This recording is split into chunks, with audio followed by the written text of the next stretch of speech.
Perkenalkan, nama saya Oma Yuvita Lalado dengan NIM 190701115. Video ini saya buat untuk memenuhi UTS mata kuliah ilmu penyakit tropis. Yang pertama, saya akan menjelaskan tentang apa yang dimaksud dengan CD4 dan kaitannya CD4 dengan penyakit AIDS dan pengobatan AIDS. Nah, CD4 sendiri atau yang biasa disebut dengan klaster diferensiasi 4 adalah sebuah tanda yang biasanya berada pada sel-sel darah putih manusia. Pada penderita HIV sendiri, kadar CD4 sangat berperan penting. Seperti yang kita ketahui bersama bahwa virus HIV biasanya menyerang sistem kekebalan tubuh pada manusia. Sehingga bagi seorang penderita HIV, jumlah atau kadar dari sel CD4 akan menunjukkan kekuatan dari sistem imun tubuh yang dimilikinya.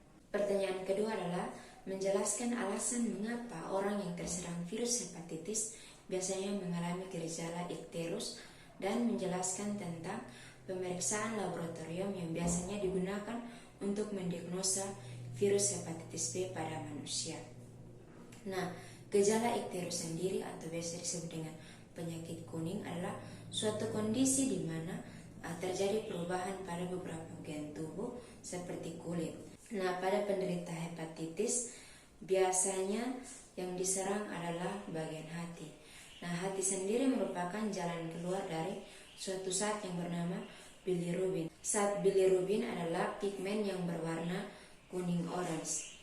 Jadi, saat terjadi kerusakan atau penurunan fungsi pada hati, maka kadar dari zat bilirubin ini akan meningkat, sehingga itulah yang menjadi penyebab bahwa pada orang yang menderita hepatitis biasanya terjadi perubahan atau mengalami gejala ikterus. Jenis-jenis pemeriksaan laboratorium yang biasanya digunakan untuk mendiagnosa orang yang menderita hepatitis B adalah dengan pemeriksaan hepatitis B berupa antibodi dan antigen.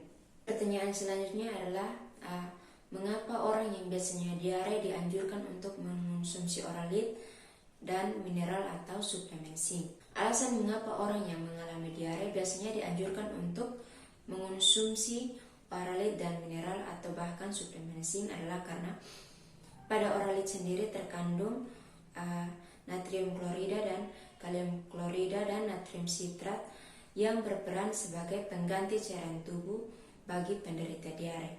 Sedangkan suplemen zinc biasanya bermanfaat untuk mengurangi keparahan penyakit dan juga frekuensi diare yang terjadi dan mencegah agar diare tidak kambuh lagi. Pertanyaan keempat adalah apa yang dimaksud dengan DOTS dan MDR pada penderita TBC. Nah, DOTS sendiri adalah sebuah strategi pelayanan dasar yang biasanya digunakan untuk mendeteksi dan menyembuhkan TBC. Untuk melakukan kegiatan DOTS sendiri diperhatikan 5 bagian. Yang pertama adalah komitmen politik, yang kedua adalah deteksi kasus, yang ketiga adalah distribusi obat, yang keempat adalah pengawasan minum obat, dan yang kelima adalah pengawasan dan pelaporan. Sedangkan MDR atau multi drug resistant adalah TBC resisten obat yang terjadi akibat penderita TBC sudah mengalami resisten terhadap 2 jenis obat, yaitu INH dan rifampicin secara bersamaan.